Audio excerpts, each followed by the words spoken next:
محمد رسوله النبي الأمين المكين الحنين الكريم الرؤوف الرحيم. أما بعد فأعوذ بالله من الشيطان الرجيم. بسم الله الرحمن الرحيم. سبحان الذي أسرى بعبده ليلا من المسجد الحرام إلى المسجد الأقصى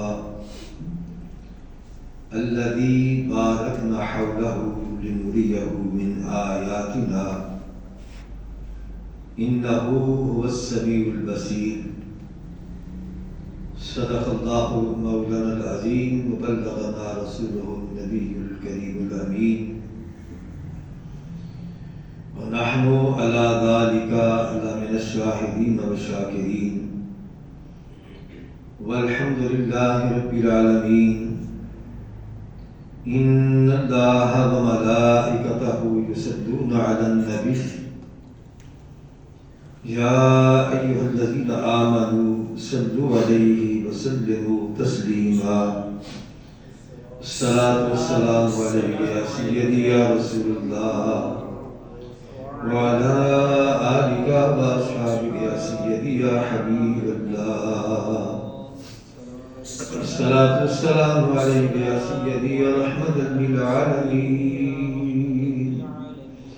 وعلى آلك وأصحابك يا سيدي يا شفيع المذنبين. الصلاة والسلام عليك يا سيدي يا رحمة للعالمين وعلى آلك وأصحابك يا سيدي يا خاتم النبيين والمرسلين والحمد لله رب العالمين. رب اشرح لي صدري ويسر لي أمري واحلل عقدة من لساني يفقهوا قولي. مولاي صل وسلم دائما أبدا على حبيبك خير خلق كلهم. اللہ کی حمد و ثنا حضور تاجدار کائنات فخر موجودات صلی اللہ علیہ وآلہ وسلم کی بارگاہ عالیہ کے اندر ہدیہ درود اسلام عرض کرنے کے بعد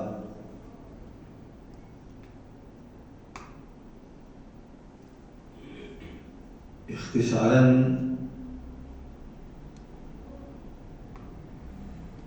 معجزہ معراج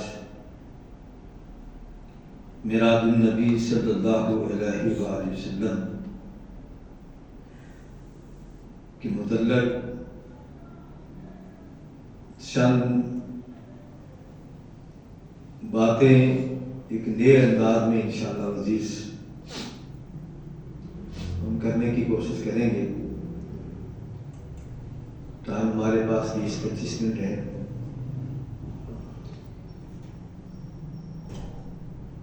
یہ سفر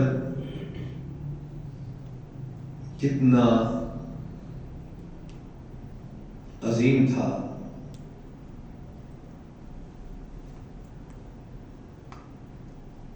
اور کس قدر اللہ رب العزت اپنے محبوب کریم صلی اللہ علیہ وآلہ وسلم پر مہربان تھا.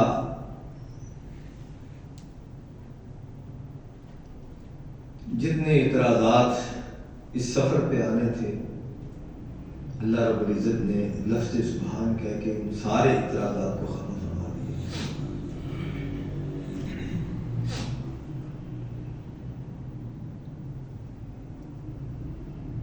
یہاں پہ اختصاراً مسجد حرام سے مسجد اقصی تک کا ذکر ہے اور یہ سفر اسباب کے ساتھ ہوا. وہ قادر مطلق خالق و مالک کون جس کی شان ہے اسے کسی سبب کی ضرورت نہیں ہے. وہ بغیر سبب کے سارے کام کر سکتا ہے، کر سکتا تھا، کرنے پہ قادر ہے۔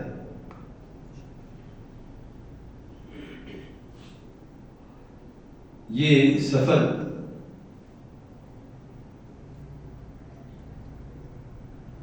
اسباب کے ساتھ کیوں ہوگا؟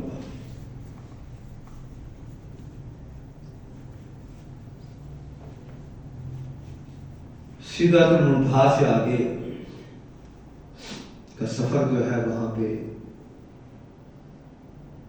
نہ جبریل ساتھ ہے، وہاں سارے اسباب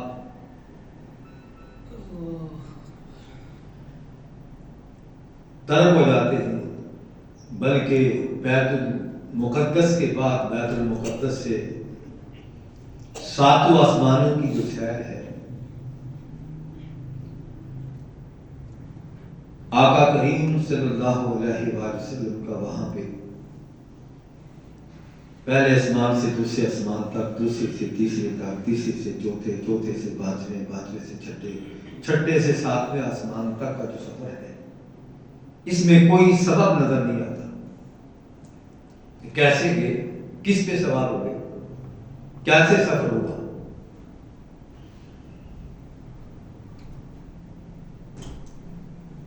آقا کریم صلی اللہ علیہ وآلہ وسلم کے ان گنت معجزات ہیں۔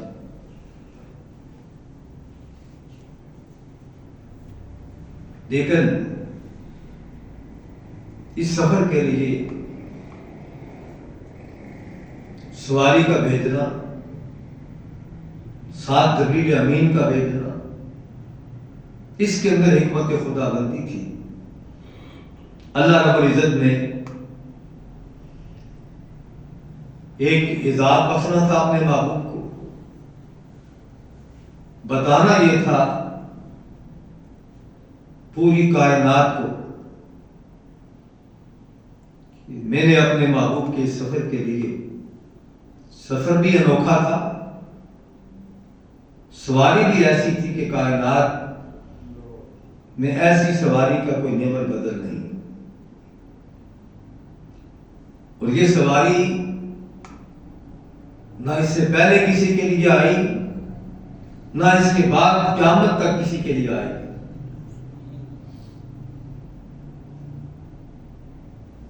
اور اس سفر میں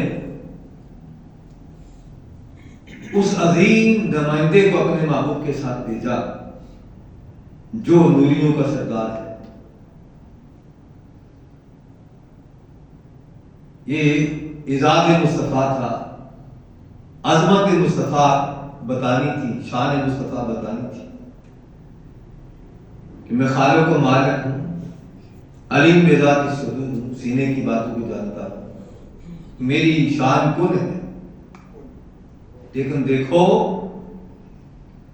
میں اپنے محبوب کو کب، جب میرے محبوب کا کلیجہ چھلنی ہو چکا ہے،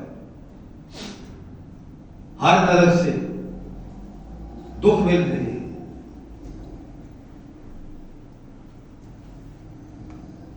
پتھر برسائے جا رہے ہیں، اذیتیں دی جا رہی ہیں، تکلیف پہنچائی جا رہی ہے،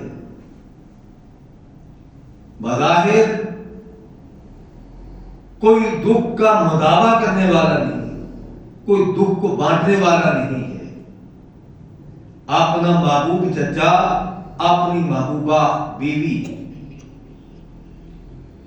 جو ہر محاذ پہ ڈھال بن کے کھڑے ہو جایا کرتے تھے، آج ان میں سے کوئی بھی نہیں۔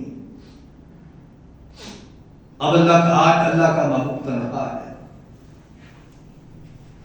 اور اس محبوب کو تانے دیے جا رہے ہیں کفار کی طرف سے، مشرکین کی طرف سے۔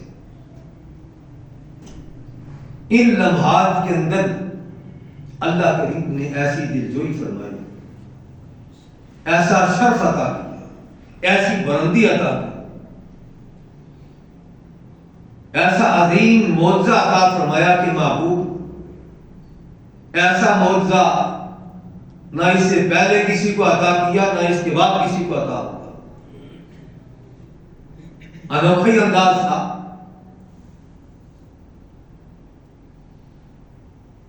وہ لوگ جو اسے روحانی معراج کہتے ہیں، پتہ نہیں کس اعتبار سے کہتے ہیں، اب حدیث مبارکہ اٹھائیے، کیا روحانی معراج میں کوئی پوچھتا ہے کہ آپ نے کوئی قافلہ راستے میں دیکھا ہے، اس کی کوئی نشانی بتائیں وہ قافلہ کب واپس آئے گا؟ اگر یہ روحانی معاملہ ہوتا تو ایسے سوالات کیے جانے تھے، پوچھے جانے تھے۔ اگر روحانی معاملہ ہوتا تو بیت المقدس کی نشانیاں جو پوچھی جا رہی ہیں، کیا خواب کے اندر کوئی ایسا معاملہ ہو تو کیا ایسا سوال کیا جا سکتا ہے؟ جواب کے اندر نہیں آئے گا کہ ایسا سوال نہیں پوچھا جاتا۔ بھئی خواب کا واقعہ ہے، کوئی تعجب والی بات نہیں۔ انہیں تعجب یہ تھا، اللہ کے محبوب کا دعویٰ یہ ہے کہ میں رات تھوڑے سے حصے کے اندر اتنا طویل سفر طے کیا ہے، مسجد حرام سے ام ہانی کے گھر سے اٹھا، وہاں سے بیت المقدس پہنچا، پھر خرامہ جا رہے ہیں۔ راستے کے اندر جو واقعات رونما ہوئے ان واقعات کے بارے میں بتا رہے ہیں کہ آپ سوار ہیں براق پہ سوار ہو کے بتا کے رہے ہیں کہ میں نے جاتے ہوئے جو میرا روٹ تھا بیت المقدس جانے کا، اس روٹ کے اندر اللہ کے پیارے کلیم اللہ موسیٰ علیہ السلام کی قبر آتی ہے۔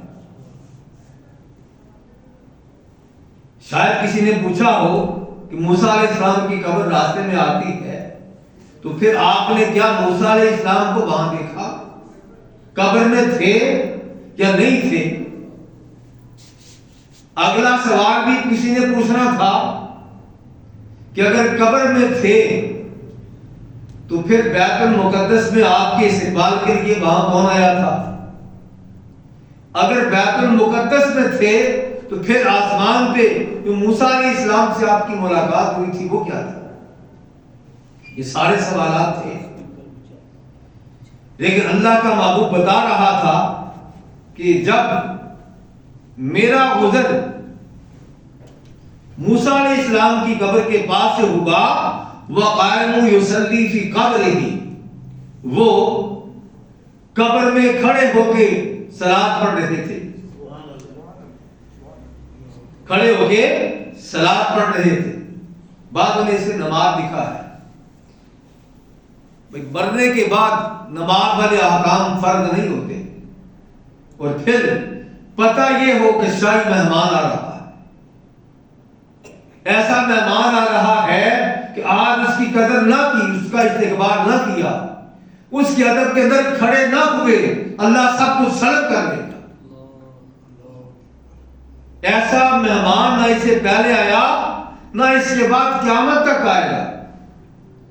وہ ایسی شان والا، ایسی عظمت والا، ایسے مرتبے اور مقام والا ہے کہ جیسا مرتبہ اور مقام اللہ نے کسی اور کو عطا نہیں کیا، ایسی شان والا ہے جیسی شان اللہ نے اس کے سوا کسی کو عطا نہیں کی، وہ آ رہا ہے۔ اور جب نبوت و رسالت دینی تھی اس وقت ہی، اس سے پہلے ہی عالم ارواح کے اندر سب نبیوں سے عہد لے لیا تھا کہ میں کتاب و حکمت دے رہا ہوں، اور تمہارے بعد میرا ایک عظیم الشان رسول آ رہا ہے جس کی شان بہت بلند ہوگی، بڑی شان والا ہوگا۔ اس کی شان یہ ہوگی کہ آئے گا تمہارے بعد، لیکن تمہاری تصدیق کرے گا، تمہاری کتابوں کی تصدیق کرے گا، تمہاری نبوت کی تصدیق کرے گا۔ مصدق لما، باری تعالیٰ آئے گا، پھر ہمارے لیے کیا حکم، ہم کیا کریں؟ تمام اربع انبیاء کو جمع کر کے اللہ تعالیٰ ان سے عہد لے رہا، نبی پوچھ رہے ہیں، رسول پوچھ رہے ہیں کہ جب تیرا وہ رسول آئے تو پھر ہمارے لیے کیا حکم ہے؟ وہ شاہی مہمان ہوگا، تیرا محبوب ہوگا، ہمیں کیا کرنا چاہیے؟ اللہ نے فرمایا ہوگا جب وہ آئے گا تو پھر تم سب نے اسی کا کلمہ پڑھنا ہے، اپنی نبوت اور رسالت کو چھوڑ دینا، اسی کی رسالت اور نبوت کی گواہی دینی، اس پہ ایمان لانا ہے۔ باری تعالیٰ یہ کرنے جا رہا ہے۔ آگے کیا حکم ہے؟ فرمایا جب وہ آئے تو پھر تم نے بیٹھے نہیں رہنا، اس کی شجاع سال اس کا استقبال کرنا ہے۔ وَلَا تَنْصُرُونَ کا معنی کیا ہے؟ اس کی شجاع سال اس کا استقبال کرنا ہے۔ ارے نبوت دینے والا، رسالت دینے والا، بھیجنے والا، یہ شان بتانے والا، شان دینے والا، عظمت ادا کرنے والا، اس کی شان کیا ہے کہ وہ سب کچھ پہلے جانتا ہے کون کب آئے گا۔ بھئی نبوت بھی اس نے دینی ہے، رسالت بھی اس نے دینی ہے، اور زندگی بھی وہ دینے والا، موت بھی وہ دینے والا، کس کو کب موت آئے گی، کون کب جائے گا، یہ ساری خبر اسے ہے، لیکن سب سے عہد لے رہا ہے۔ تو جب پتا ہے پہلے سے ہی عہد لے رکھا ہے کہ تیرے محبوب نے آنا ہے، اور انہیں خبر تھی اس محبوب نے آنا بھی رجب المرجب کی 26ویں کو آنا ہے، 27ویں رات ہوگی، دن 26واں ہوگا، رات 27ویں ہوگی، اور وہ آئے گا۔ یوں لگتا ہے، میرا ایمان یہ کہتا ہے، جب موسیٰ علیہ السلام کو پتا چلا ہوگا کہ تیرا محبوب آئے گا، تو موسیٰ علیہ السلام نے درخواست کی ہوگی باری تعالیٰ جب تیرا محبوب آئے تو میں اپنی قبر میں ہوں، بس اپنے محبوب کا جو راستہ ہے، جو روٹ ہے، وہ میری قبر کے پاس سے بنانا، تاکہ جب وہ یہاں سے گزرے گا، اس کا گزر ہوگا، تو مجھے سب سے پہلے تیرے محبوب کے استقبال کا موقع ملے گا۔ جب میری قبر کے پاس سے گزریں گے تو میں تیرے محبوب کا استقبال کروں گا۔ قائم یصلی فی قبرہ کا معنی کیا ہے؟ کہ وہ کھڑے ہو کے مصطفیٰ کا انتظار کر رہے تھے اور مصطفیٰ کا استقبال کر رہے تھے۔ وہ مصطفیٰ کریم پہ کیا کر رہے تھے؟ حضور شیخ الاسلام یہاں پہ ایک بڑا خوبصورت جملہ فرماتے ہیں کہ وہ کیا کر رہے تھے؟ کھڑے ہو کے مصطفیٰ جان رحمت پہ لاکھوں سلام کہہ رہے ہیں۔ یہ جو صلاۃ و سلام جمعے کے بعد تم پڑھتے ہو، قائم یصلی فی قبرہ ہی، موسیٰ علیہ السلام کھڑے ہو کے مصطفیٰ پہ درود و سلام پڑھ رہے تھے۔ یہ موسیٰ علیہ السلام کی سنت کو زندہ کیا جا رہا۔ نماز جمعے کے بعد مصطفیٰ جان رحمت پہ لاکھوں سلام، یہ کھڑے ہو کے مصطفیٰ پہ سلام پڑھنا، یہ موسیٰ علیہ السلام کی سنت ہے۔ معراج کی رات وہ کیا کر رہے تھے؟ میرے مصطفیٰ پہ درود و سلام پڑھ رہے تھے۔ یہ واقعہ اول تا آخر مسجد حرام سے شروع ہونے والا سفر، جو جا کے سدرۃ المنتہا سے آگے جا کے کعبہ حسین کو بھی عبور کر کے او ادنا کے مقام پہ لا مقام تک سارے کا سارا سفر جو تھا وہ جسم معبود تھا، مصطفیٰ خود بھی تھے، آپ کی روح بھی ساتھ تھی۔ تو یہ سارے کا سارا سفر جو تھا یہ کیا تھا؟ یہ جسم معروف تھا۔ آقا کریم صلی اللہ علیہ وسلم جسم معروف اس سفر پہ روانہ ہوئے۔ اب مصطفیٰ کریم صلی اللہ علیہ وسلم کے لیے جو براق بھیجا گیا، ایک تو عزت و شرف مصطفیٰ کو بخشنے کے لیے،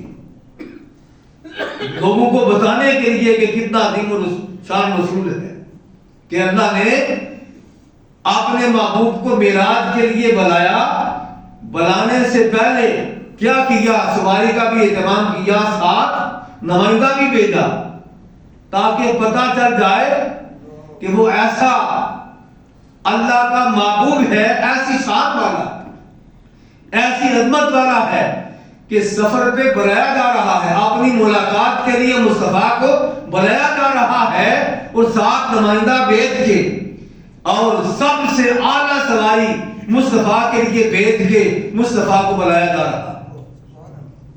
ایک تو شان دینی تھی، عظمت بتانی تھی لوگوں پہ، اور دوسرا یہ تھا لوگوں مصطفیٰ بغیر سبب کے نہیں تشریف لایا، بلکہ سبب کے ساتھ تشریف لائے۔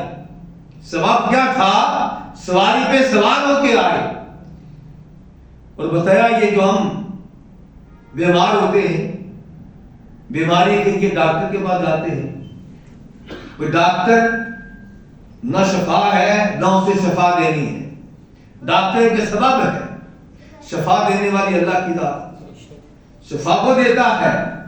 بتا یہ دیا گیا کہ اگر تم ڈاکٹر کے پاس جاتے ہو تو وہ بھی کیا ہے، یہ ایک سبب تلاش کرتے ہو، ایک ذریعہ تلاش کرتے ہو، ایک واسطہ تلاش کرتے ہو، تو یہ کیا ہے، یہ بھی سنت مصطفیٰ بن جائے۔ یعنی دوائی لینا، ڈاکٹر کے پاس جانا، یہ کیا ہے، یہ سبب ہوگا۔ مصطفیٰ کریم صلی اللہ علیہ وسلم کا سفر مبارک جو تھا، یہ عظیم معجزہ جو تھا، معجزہ معراج، اس کے لیے جو سواری بھیجی گئی وہ کیا تھا، وہ میرے مصطفیٰ کریم صلی اللہ علیہ وسلم کے لیے بھیج کے ایک اعزاز عطا کیا گیا۔ دوسرا بتایا گیا بغیر سبب کے نہیں، سبب کے ساتھ آئے ہیں۔ اور پھر موسیٰ علیہ السلام کے بھی معجزات ہیں۔ موسیٰ علیہ السلام کا وہ معجزہ کہ جب آپ کی قوم آپ کے پاس گئی کہ ہم پیاس سے مر رہے ہیں، پانی نہیں ہے، آپ نے پانی کے لیے دعا کی، اللہ نے کہا موسیٰ اپنا عصا پتھر پہ مارو۔ پتھر بھی زمین کا جز ہے، پتھروں سے پانی نکلتا ہے، لیکن موسیٰ علیہ السلام نے پتھر پہ چھڑی ماری، عصا مارا، اس سے پانی نکلا۔ کیسے نکلا کہ پتھر ایک تھا اور اس سے 12 چشمے نکلے۔ 12 قبیلے تھے آپ کی امت کے، اور 12 کے 12 قبیلوں کے الگ الگ چشمے موسیٰ علیہ السلام نے چھڑی مار کے نکالے۔ میرے مصطفیٰ کریم نے بھی جب کسی بھی موقع پہ، یعنی درجنوں موقع ایسے ہیں پانی ختم ہو گیا، میرے مصطفیٰ کی بارگاہ میں حاضر ہوئے، عرض کی یا رسول اللہ پانی ختم ہو گیا ہے۔ آقا کریم نے یہ نہیں فرمایا دعا کرو، میں بھی دعا کرتا ہوں اللہ پانی دے دے۔ ہو سکتا تھا ایسا، مصطفیٰ دعا کرتے پانی نکل آتا، بہت زیادہ پانی نکلتا، لیکن ارشاد کیا فرمایا کہ کسی کے پاس کسی برتن میں کوئی پانی ہے، کسی نے کہا میرے پاس ایک برتن کے اندر، ایک پیالے کے اندر پانی ہے، لے کے آیا۔ پیالے کے اندر پانی کتنا تھا جو ایک بندہ بھی سیر ہو کے نہیں پی سکتا تھا۔ آقا کریم نے کیا کیا، اپنی انگلیاں ابال داخل کی۔ یہ غیر فطری کام ہے، انگلیوں سے چشمے جاری ہو گئے، اور کسی مقام پہ 300 ہیں، کسی مقام پہ 500 ہیں، کسی مقام پہ 1200 ہیں، کسی مقام پہ 1500 ہیں۔ صحابی پانی کے لیے یاد کرتے ہیں، آقا کریم فرماتے ہیں کسی مقام پہ پانی بھی نہیں ہے، بغیر پانی کے پیالہ منگاتے ہیں، اس پیالے کے اندر ہاتھ ڈالتے ہیں، اللہ تعالیٰ چشمے جاری کر دیتا ہے۔ جس سے پانی پینے کی عادت ہوتی ہے وہ پانی پیتا ہے، جسے غسل کی عادت ہوتی ہے وہ غسل کرتا ہے۔ یعنی جتنے سواریاں ہوتی ہیں ان سب سواریوں کو پانی پلایا جاتا ہے، غسل کرنے والے غسل کرتے ہیں، پینے والے پیتے ہیں، اور پھر اپنے سارے برتنوں کو بھر کے رکھ دیتے ہیں۔ یہ بھی معجزہ تھا میرے مصطفیٰ کا، پر ایسا معجزہ تھا کہ چشموں انگلیوں سے چشمے جاری نہیں ہوتے، انگلیوں سے پانی نہیں نکلتا، پتھروں سے تو پانی نکلتا ہے، مصطفیٰ کا یہ ایسا معجزہ ہے، لیکن اس کے لیے بھی اگر نہ پیالہ منگواتے نہ کوئی شے منگواتے، ایسے ہوا کے اندر انگلی رکھ دیتے تو پانی نکل سکتا تھا، لیکن اللہ کے محبوب نے کیا کیا؟ پیالہ منگوا کے ایک سبب بتایا، کہا تم بھی جب کوئی ضرورت پڑے تو تم میری سنت پہ عمل کرتے ہوئے اسباب مہیا کیا کرو، باقی آگے کام کرنا اللہ کا کام ہے۔ تو یہ بھی میرے مصطفیٰ کے لیے جو براق منگوایا گیا، یہ براق کیا تھا؟ ایک سبب تھا، تاکہ مصطفیٰ بتاتے جائیں میں براق پہ سوار تھا، جس کی رفتار کا عالم یہ تھا کہ حد نگاہ تک اس کا قدم جاتا تھا، یعنی جہاں اگر اس کا قدم ہے پھر جہاں اس کی نگاہ جاتی تھی دوسرا قدم وہاں اس کا جاتا تھا، اور پھر اس کی رفتار جو تھی وہ عام رفتار نہیں تھی، بجلی کی رفتار سے بھی وہ تیز تھا۔ اس تیز رفتار کے اندر کیا کیا کہ مصطفیٰ کریم صلی اللہ علیہ وآلہ وسلم راستے کے اندر جو کچھ ہوا سب کچھ دیکھتے گئے، حتیٰ کہ مشرکین کفار قریش مکہ نے پوچھا کہ بتا سکتے ہیں ہمارے دو قافلے تھے، ان کی نشانیاں بتا سکتے ہیں؟ میرے مصطفیٰ نے ان کی نشانیاں بھی بتا دی، ہاں میں نے ان کو دیکھا تھا۔ انہوں نے پوچھا پھر وہ واپس کب آئے گا؟ میرے مصطفیٰ نے جو کچھ بتایا اسی کے مطابق وہ قافلہ اسی لمحے واپس آیا، تاکہ پتہ چل جائے یہ واقعہ خاک کا نہیں ہے بلکہ جسم کے ساتھ مصطفیٰ کریم صلی اللہ علیہ وآلہ وسلم کو معراج ہے۔ یعنی مسجد حرام سے مسجد اقصی تک کا جو سفر ہے وہ ایک سبب کے ساتھ ہے، سبب مہیا کیا گیا، اور پھر وہاں پہ کم و بیش 1,24,000 انبیاء کرام علیہ السلام کی ارواح مقدسہ یا مثالی جسم کے ساتھ، اصلی جسم نہیں، مثالی جسم کے ساتھ تمام انبیاء کرام روح وہاں پہ موجود تھی، اور ان سب ارواح سے سب سے مصطفیٰ کریم صلی اللہ علیہ وآلہ وسلم کی جو روح تھی وہ سب سے مصفہ تھی۔ آقا کریم صلی اللہ علیہ وآلہ وسلم نے ارشاد فرمایا کہ میں نے وہاں پہ 1,24,000 انبیاء کرام علیہ السلام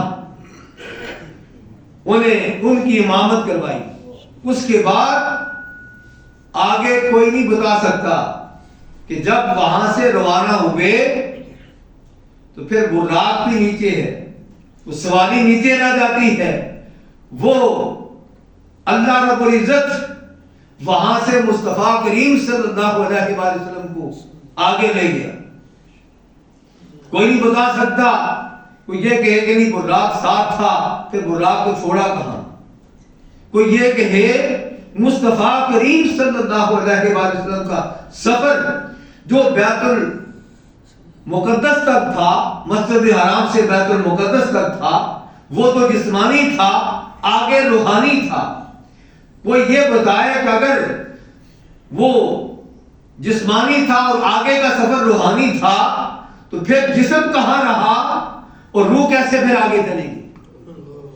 آقا کریم صلی اللہ علیہ وآلہ وسلم نے کسی بھی مقام پہ یہ نہیں فرمایا کہ میری روح کو معراج کروائی، یہ نہیں بتایا کہ جب میں پہلے آسمان پہ پہنچا وہاں جو میری ملاقات ہوئی وہ میرے جسم کو نہیں بلکہ میرے روح کو ملاقات ہوئی، بلکہ جسم و روح مصطفیٰ کریم صلی اللہ علیہ وآلہ وسلم اس سارے سفر معراج پہ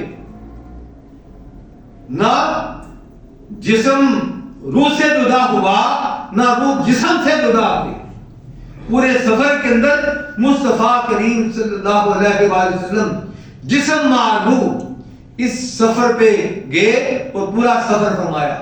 یعنی اللہ رب العزت نے اپنے محبوب کریم صلی اللہ تعالی علیہ وآلہ وسلم کو مسجد اقصی تک کا جو سفر تھا اس پہ سبب تھا، آگے بتایا وہ خدا جو بغیر سبب کے مسجد اقصی سے لے کے